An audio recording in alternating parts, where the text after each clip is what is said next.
welcome back to the Mindful Minute. My name is Ashley Molina and I'm a holistic health coach. And on today's episode of the Mindful Minute, I wanted to talk about spreading kindness.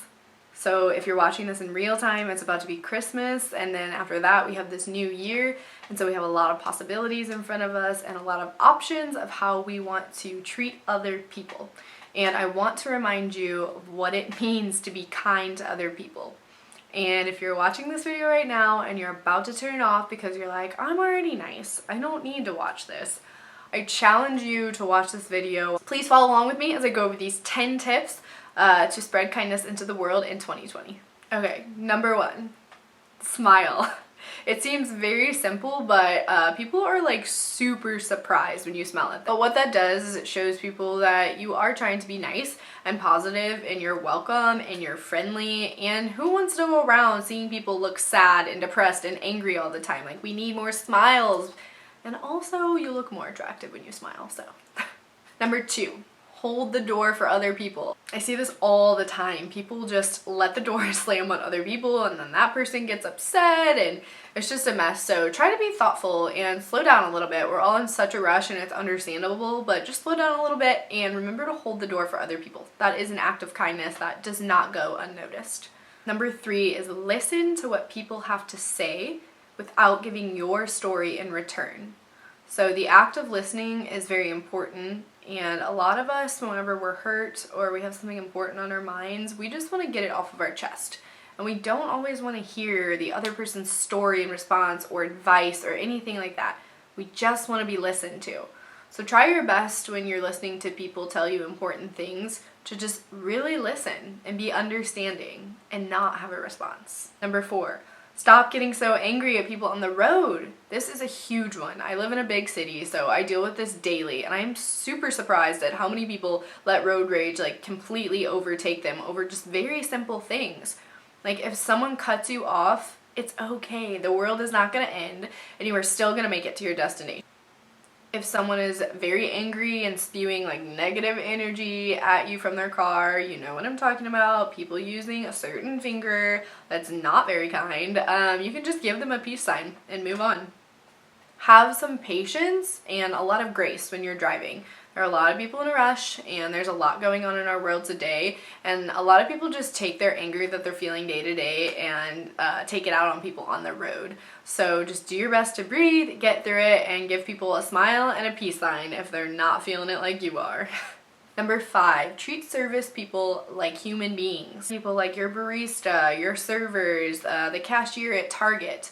They are people too, and they want to be talked to and understood just like we do. So take time to say, how are you doing today? And actually mean it. Or ask them a question about how their day at work has been going. Or even just giving them a smile and showing them that you understand that their job is probably difficult and you don't want to make it any more difficult for them can go a long way. Number 6, hold the sarcasm. A lot of us use sarcasm as a way of being rude, unintentionally, but also like low-key intentionally to other people that we don't really know. And we do this because it's an easy way to show people we're irritated with them, but really it just breeds a lot of negativity, and when you do that, the other person becomes very defensive, and then it just turns into this big mess of negativity, and we don't want to do that. So hold the sarcasm. Number 7, strike up a conversation with strangers. We need a lot more of this in the world. We're super involved in our phones, we all know that. But even people that aren't on their phones, it's just like people just don't want to talk anymore because a lot of people look very unhappy on their faces. They seem very unapproachable. Again, this goes back to the smiling thing.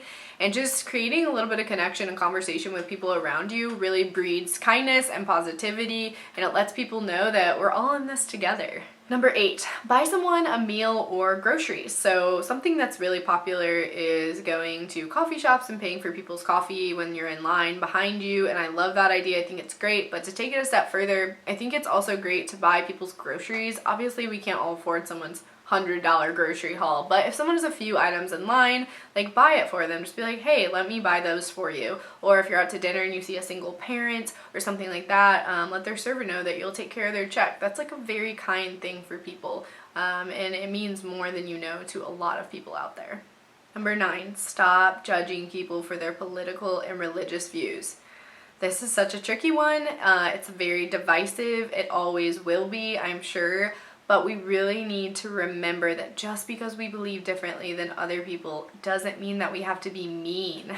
We can still be very kind and understanding. It's important to remember that we all grew up very differently, and we've also all experienced life very differently. So of course we're all going to have different opinions, and we can still be kind to each other no matter what those opinions might be. Number 10 is be genuine. So when someone asks you, like, how are you doing? Don't just be like, oh, I'm good. Like, actually tell them how you're doing. Like, are you sad? Are you stressed out? Are you very happy? Are you overwhelmed? Are you excited for something? Like, people like to hear genuine answers because it breeds more authenticity within other people too. So being genuine is not only kind to other people, it's very kind to yourself. Once you start practicing that, it's much easier to be authentic.